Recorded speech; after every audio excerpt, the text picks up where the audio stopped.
Imagine a treaty so controversial that both sides walked away grumbling, yet it managed to halt the fighting, at least for a little while. That's the Treaty of Vasvár for you. If you think treaties are always about peace and handshakes, think again. This one was more about strategic pauses and reluctant agreements. The Treaty of Vasvár, signed in 1664, was a complex and contentious agreement between the Habsburg monarchy and the Ottoman Empire. It came at the end of the Austro Turkish War of 1663 to 1664, a conflict marked by bloody battles, shifting alliances, and a desperate struggle for dominance in Central Europe. The treaty was supposed to bring peace, but it was more of a temporary truce. Both sides had their reasons for agreeing to it, but neither was truly satisfied. The Habsburgs, despite their recent victory at the Battle of St. Gotthard, were dealing with multiple threats and needed time to regroup.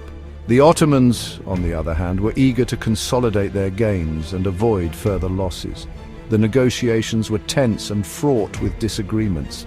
The Habsburgs wanted to push their advantage, but the Ottomans were not willing to concede much. In the end, the terms of the treaty favored the Ottomans, allowing them to keep most of the territories they had conquered during the war. Hey, history buffs, I'm glad you're here at MYAI Facts, where I dig into the stories that textbooks never quite capture. Today I'm diving into the Treaty of 1664, Vasvár, one of the most tangled moments in European politics. This treaty is a perfect example of how complex and messy history can be. Picture it: the Habsburg monarchy and the Ottoman Empire, two giants locked in a brutal struggle, tearing up Central Europe in the mid-17th century. The Austro Turkish War of 1663 to 1664 was a mess.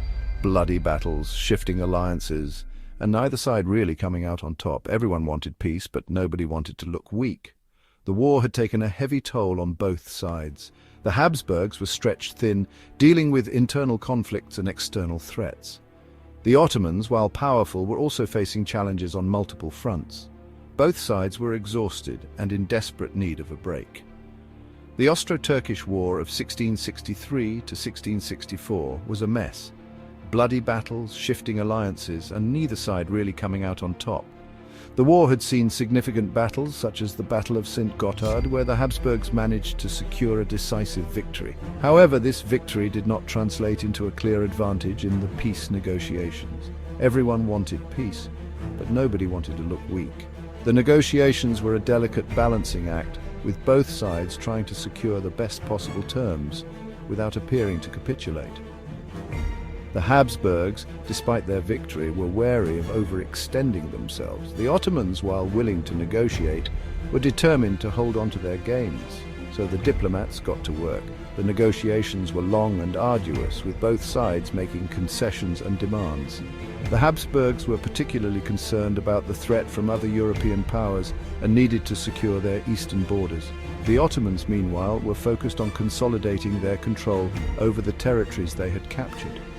And here's the twist. On August 10, 1664, the treaty gets signed right after the Habsburgs win big at St. Gotthard. You'd think they'd call the shots, right? Not so fast. Despite their victory, the Habsburgs were in no position to dictate terms. They were dealing with internal strife and external threats and needed to buy time to regroup and strengthen their position. You'd think they'd call the shots, right? Not so fast. Instead, the terms actually favor the Ottomans. They keep most of what they'd conquered. This was a bitter pill for the Habsburgs to swallow, but they had little choice. The Ottomans were a formidable foe, and the Habsburgs needed to avoid a prolonged conflict that could weaken their position further. Instead, the terms actually favor the Ottomans. They keep most of what they'd conquered. The treaty allowed the Ottomans to retain control over key territories, including parts of Hungary. This was a significant gain for the Ottomans, who were able to consolidate their power in the region. Why? The Habsburgs were juggling threats from all sides and just wanted to buy time. They were dealing with internal rebellions, threats from other European powers, and the constant pressure from the Ottoman Empire. The treaty was a way to secure a temporary peace and focus on other pressing issues. Vienna's citizens weren't happy. Many saw it as a flat-out betrayal. The treaty was seen as a sign of weakness, and there was widespread discontent among the population. The Habsburgs had to deal with protests and unrest, as many people felt that their leaders had capitulated to the Ottomans. So did the Treaty of Vasvár fix everything? Not even close.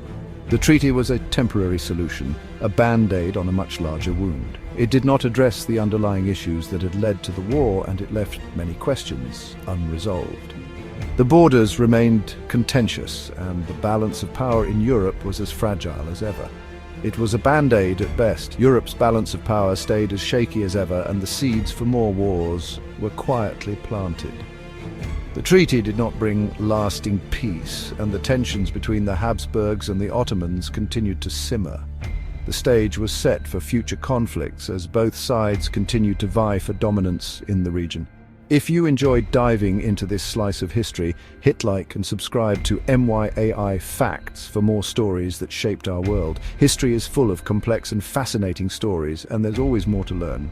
And here's a question for you. Was Vasvár a clever compromise, or did it just kick the can down the road? The Treaty of Vasvár is a perfect example of how difficult it can be to achieve lasting peace. It raises important questions about the nature of diplomacy and the challenges of balancing power and interests. Drop your thoughts in the comments. I want to hear what you think. Your insights and perspectives are valuable, and I look forward to reading your comments. Let's keep the conversation going and continue to explore the fascinating world of history together.